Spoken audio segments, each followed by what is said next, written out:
नमस्कार। आज हम बात कर रहे हैं बिहार की राजनीति में एक काफी दिलचस्प मोड़ की। प्रशांत किशोर पीके, जी। जो पहले चुनावी रणनीतिकार थे, अब वो जन स्वराज पार्टी जेएसपी के साथ नेता बन गए हैं। जी बिल्कुल। हमारे पास जो स्रोत हैं वो उनके इस सफर, उनकी रणनीति, शुरुआती असर और हाँ, चुनौतियों पर भी रोशनी डालते हैं।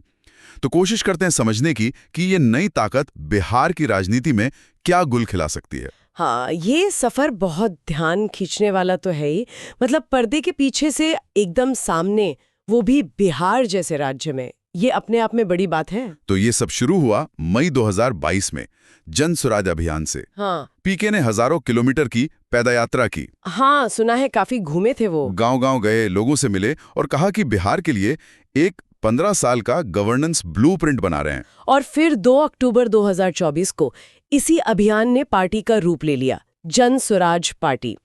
जमीन पर ऐसा सुनने में आ रहा है कि लोग जुड़ रहे हैं। हाँ, सदस्य बनाने का लक्ष्य भी काफी बड़ा रखा है उन्होंने। जी। चुनावी मैदान में भी कुछ हलचल हुई है।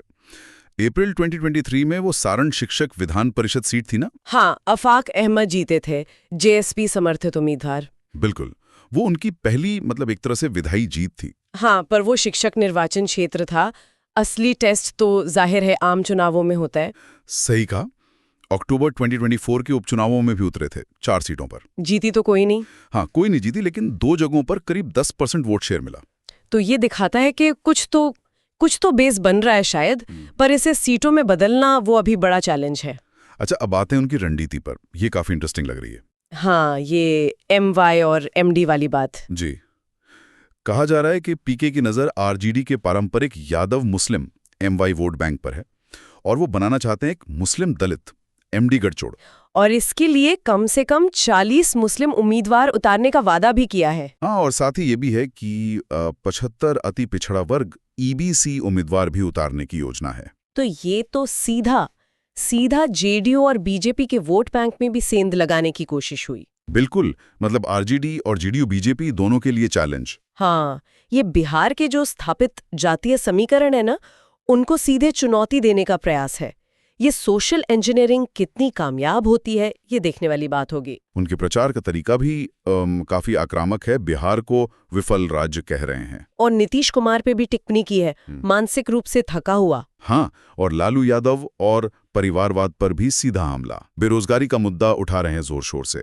मई 2024 में बिहार बदलो यात्रा भी शुरू की। तो जोर साफ है, गवर्नेंस, बेरोजगारी, भाई भतीजावाद। मतलब कोशिश ये है कि बात सिर्फ जाति पर ना हो। हाँ, एक अलग नैरेटिव बनाने की कोशिश। बिल्कुल।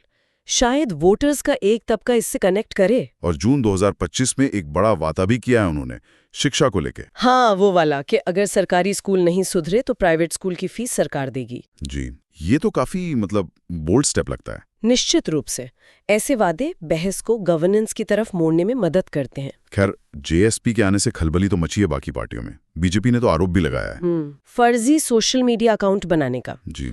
और अगर हम थोड़ा बड़ी पिक्चर देखें तो बिहार की राजनीति तो मुख्य रूप से ओबीसी केंद्रित रही है। जी। अब कुछ स्रोत ये भी सवाल उठाते हैं कि पीके की अपनी जो पहचान है उच्च जाति की, वो कहीं बाधा ना बने। हाँ, जब तक कि वो एक व्यापक जातीय गठबंधन न बना ले। बिल्कुल। और एक भरोसेमंद कैडर नेटवर्क बनाना, जमीन पर मोमेंटम बनाए रखना, ये सब भी आसान चुनौतियां नहीं हैं।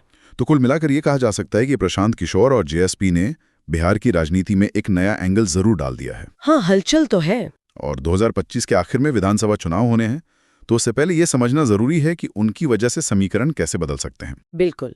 जेएसपी आने वाले चुनावों में एक वाइल्ड कार्ड की तरह है। मतलब उनमें वोट काटने की क्षमता दिखती है, गवर्नेंस पर बहस को तेज करने की और बड़े गठबंधनों को सोचने पर मजबूर करने की। तो सफलता किस पर निर्भर करेगी? मेरे ख्याल से 2 चीजों पर। एक, जमीनी समर्थन को वोटों में कितना बदल पाते हैं, और दूसरा, बिहार का जो जटिल जातीय गणित है उसे कैसे साधते हैं। और जाते जाते एक सवाल सोचने के लिए छोड़ जाते हैं। मान लीजिए जेएसपी बहुत सारी सीटें नहीं भी जीत पाती है। हाँ, तो क्या गवर्नेंस और परिवारवाद पर उनका जो जोर है वो बिहार में राजनीतिक बहस का मुद्दा, उसका तरीका हमेशा के लिए बदल सकता है? कैसा हो सकता है? ये वाकई सोचने वाली बात है। इसका असर नतीजों से परे भी हो सकता है।